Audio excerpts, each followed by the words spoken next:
草帽团全员告别和之国，大量原创剧情来袭。Hello， 大家好，我是白金。继上周十字工会成立消息公布后，本周的1084集几乎是纯原创的一集，一些原作中被省却告别，皆在本集中得到补全，但却出现3去不连玉田的情况。首先，开篇路飞站在曾经玉田城所在位置，面对此处清晰可见战斗痕迹，陷入沉思。他想起和之国篇开篇不久时，众人于玉田城一骑聚集，喝醉的凯多曾一发龙息消息全部移植。从此，玉田曾在此建立9里大名府的一切痕迹均彻底从世间消失。当一阵风带起樱花轻拂山岗，草帽小子想起了那被武士们念念不忘的人。就在他走神时，赤鞘们和布鲁克纳美乔巴一起来到这里。据阿菊和犬兰说，他们来是把胜利的消息告诉玉田大人的。双方说起，如果玉田能够看到拯救和之国的路飞，一定很开心。当然，救侠们少不了对于草帽团和路飞真挚的道谢，船舱郑重承诺，今后一定要让和之国恢复成大家都能安居乐业的国家。歌松则想起了失去阿修罗和乙藏，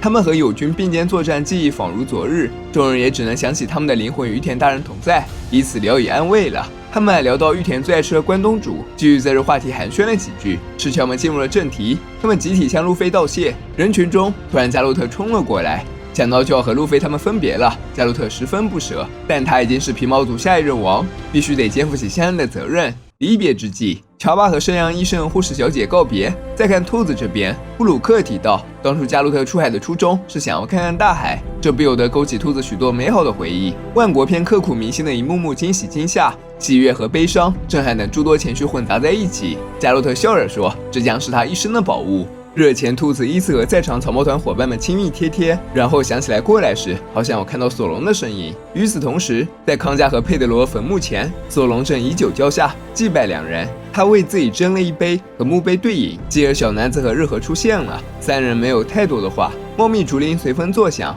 像是大海安静的起伏。剑使看着日和小男子两人陆续祭拜完康家，然后日和已经意识到索隆马上将离开和之国，这意味着父亲的遗物研磨也将远航。索隆听他这么说，开玩笑的称，我可不会把它还给你。由此，剑使想起来在和凯多一战时，强大配刀研磨给予他的帮助，这把能在阵仗中砍穿龙鳞的配刀让四皇恶龙印象深刻。这是光月玉田曾用的刀。不多时，电灯泡小男子先走一步，留下日和索隆独处。两人谈到了玉田研磨的强大，谈到凯多对于玉田气息的畏惧，我日和称赞没有让索隆膨胀一分。初步驯服研磨的索隆十分冷静，并许下一定要变得更强的诺言。之后我们回到桑尼号上，弗兰奇正和师傅木工头子港友争吵，港友吐槽弗兰奇这蠢货把桑尼号修得太完美了，这样前来帮忙他完全无从插手啊。别看此人平时一直骂骂咧咧，实则对弗兰奇无比欣赏。离开时的一句保重，就全当我师傅的鉴别吧。之后本集还给了乌索普山治等的剧情。乌索普在花都买布料，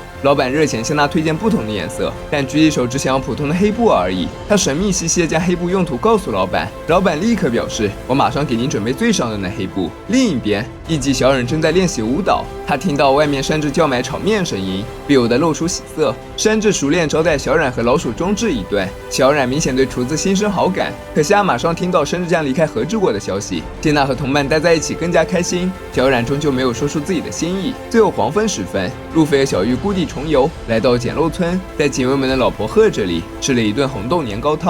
初听闻路飞将要离开，小玉有些不舍。草帽大哥安慰女孩，我会一直记得你的。小玉看到他远去背影，这一刻路飞和艾斯的形象逐渐重叠。小玉大声说，自己一定会努力变强的。所有告别都已经是前几日的事。时间回到当下，乔巴把一袋东西送给贝波，大概率是他最强外挂蓝波球。草帽团伙伴们让路飞做好出航的准备，可谈起尚未告别警卫们和桃子，大家明显有遗憾，而路飞笃定他俩一定会主动来道别的。以上就是本集所有内容了。1084集绝大部分内容为原创，回忆部分很多，下集将继续回归主线，和之国完结在即，就让我们拭目以待吧。我是白金，咱们下期再见。